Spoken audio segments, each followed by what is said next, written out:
네, 저는 법학전문대학원 로스쿨에서 제작하고 있는 최형복이라고 합니다.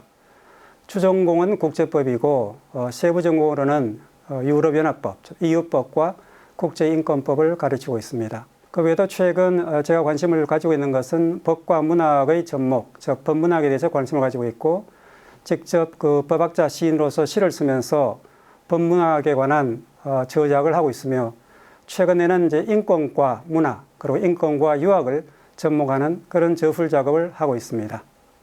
우리가 대구 경북 지역, 즉 영남 지역에 살고 있습니다만은 이 지역은 대표적인 이 유림 지역입니다. 저 조선의 성리학의 전통이 상당히 강한 지역이고 태계 이황 선생을 비롯한 큰 선생들이 그동안 서원을 세워서 많은 제자들을 양산하는 지역이기도 합니다. 하지만 조선이 이미 망한 지 100년이 지났습니다만은 이 유학은 우리의 어떤 의식과 실생활에 많은 영향을 미치고 있습니다. 실제 우리가 제도권 교육을 받았습니다만은 실제 우리의 어떤 A 범죄를 규율하는 것은 유학 내지는 유교라는 거죠.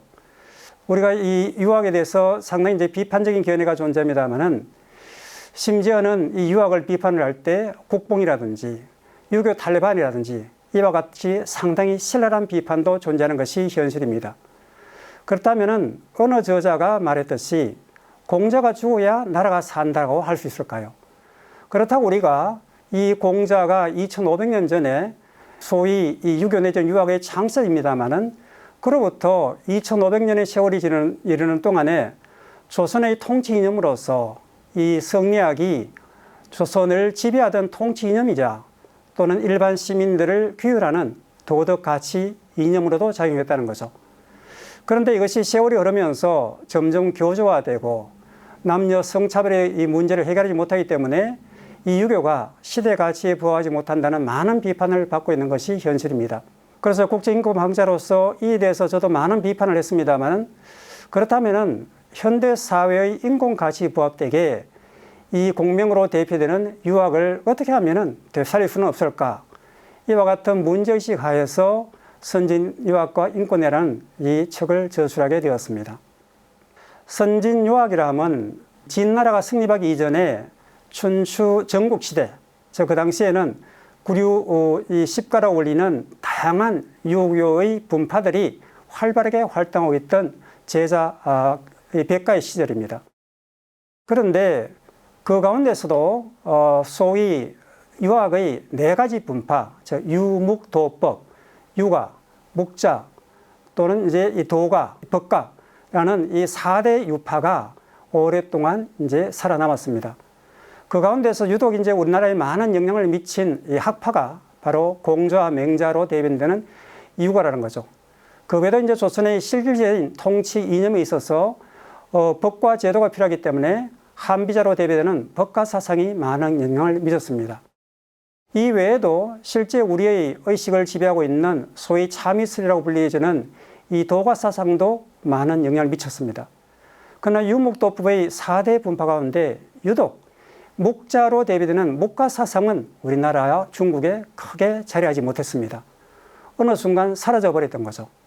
그런데 오늘날 생각해도 안타까운 것은 유가 사상이 상당히 가족중심주의적인 차별적인 사랑을 전줄한다면 이 묵가 사상은 겸해로 대변되는 보편적인 사랑을 전제하고 있다는 거죠. 그러나 이것이 이제 상호 보완적인 기제로 작용하지 못하고 어느 날 사라져 버렸기 때문에 오늘날에도 영향을 미치고 있는 것은 유가와 이 도가 그리고 법가 사상이라고 할 수가 있습니다. 그 가운데서도 이제 제가 관심을 가진 것은 이 유묵도법으로 대변되는 4대 유학의 유파 가운데 7대 사상가들을 선별을 해서 그들의 주요한 사상을 분석을 하고 이것을 현대 인권의 체계와 더불어서 새로운 어떤 학문의 체계로서 인권유학이라는 담론을 설정을 하고 그 바탕 위에서 인권과 유학을 새롭게 구성을 하고 분석하는 그런 시도를 했습니다.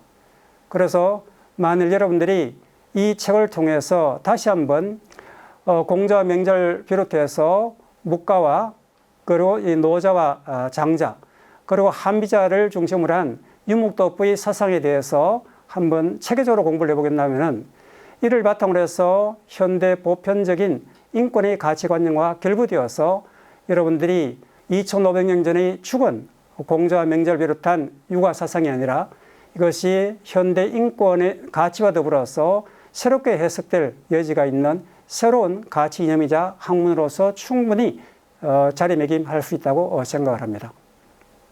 앞에서도 말씀드렸습니다마는 여러분들이 이 2500년 전에 공명사상으로 대변되는 이 유학사상이 그저 과거의 죽은 사상이 아니라 이것을 현대에 있어서 어떻게 하면 재해석을 하고 재적용을 할까?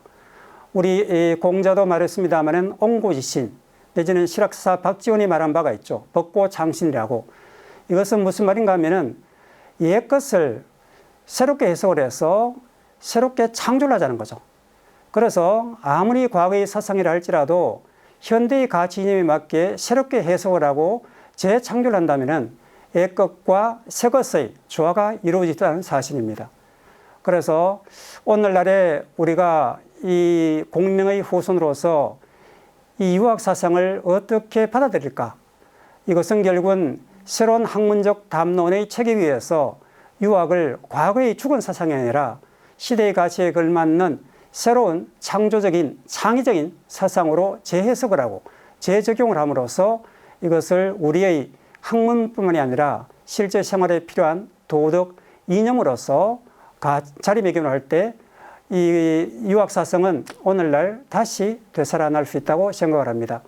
그래서 젊은 세대의 학생들은 어려운 학문투성이 어떤 유호경전을 읽기보다는 그동안 석학들이 많은 이 경서들을 번역을 해놨기 때문에 그 번역된 이 서적들을 바탕으로 해서 여러분들이 주전공과 접목시켜서 이 유학사상을 한번 새롭게 읽고 해석을 하다 보면은 여러분들의 실생활에 도움이 될 수 있는 많은 유익한 여러 가지 기재들을 얻을 수 있다고 생각합니다. 비록 시대의 가치에 맞지 않다고 해서 무조건 배척할 것이 아니라 이것을 시대의 가치에 맞는 새로운 가치 이념으로서 어떻게 후용할 것인가는 결국은 후속 세대인 여러분 청년 세대의 어깨에 그 짐이 부과되어 있다고 볼 수 있습니다.